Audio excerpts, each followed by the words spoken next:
नमस्कार किसान भाइयों। आज के इस वीडियो में हम जानेंगे धान की नर्सरी तैयार करने से लेकर सफल रोपाई तक की पूरी प्रक्रिया। यदि आप इन बातों का सही तरीके से पालन करते हैं तो आपकी फसल स्वस्थ होगी और उत्पादन भी बढ़ेगा। सबसे पहले नर्सरी के लिए ऐसे खेत का चयन करें जहां सिंचाई की सुविधा हो, जल निकासी अच्छी हो और मिट्टी उपजाऊ हो।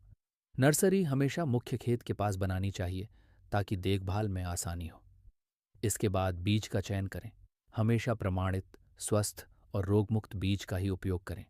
अच्छी किस्म का बीज अच्छी फसल की पहली पहचान है। अब बात करते हैं बीज उपचार की। किसान भाइयों, बीज उपचार फसल की मजबूत शुरुआत के लिए बहुत महत्वपूर्ण है।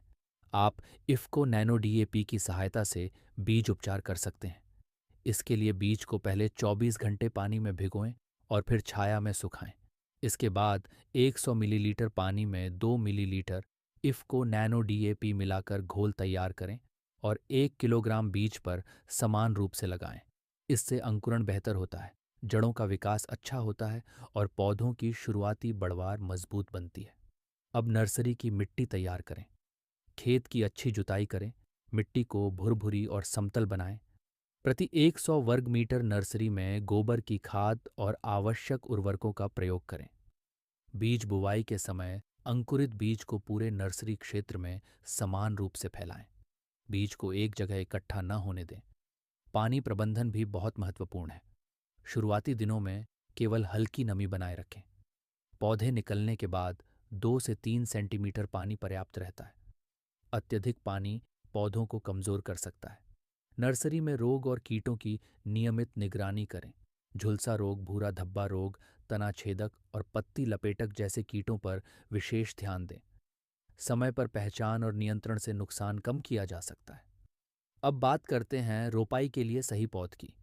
सामान्य धान की किस्मों के लिए 20 से 25 दिन की पौध सबसे उपयुक्त मानी जाती है, जबकि बासमती किस्मों में 25 से 30 दिन की पौध बेहतर रहती है। मुख्य खेत की तैयारी के लिए गहरी जुताई करें, पडलिंग करें और खेत को समतल बनाएं।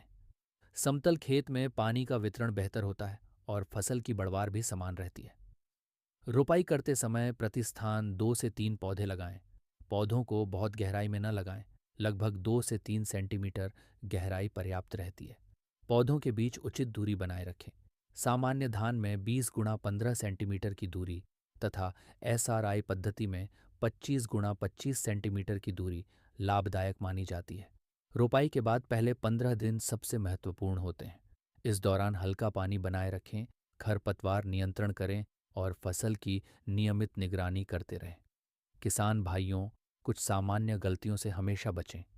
अधिक उम्र की पौध न लगाएं, बहुत गहरी रोपाई न करें, आवश्यकता से अधिक यूरिया का प्रयोग न करें और खेत में जल निकासी की उचित व्यवस्था बनाए रखें।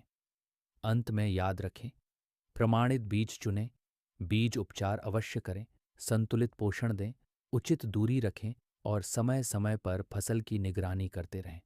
इन्हीं छोटे छोटे कदमों से आपकी धान की फसल अधिक स्वस्थ, मजबूत और अधिक उत्पादन देने वाली बन सकती है।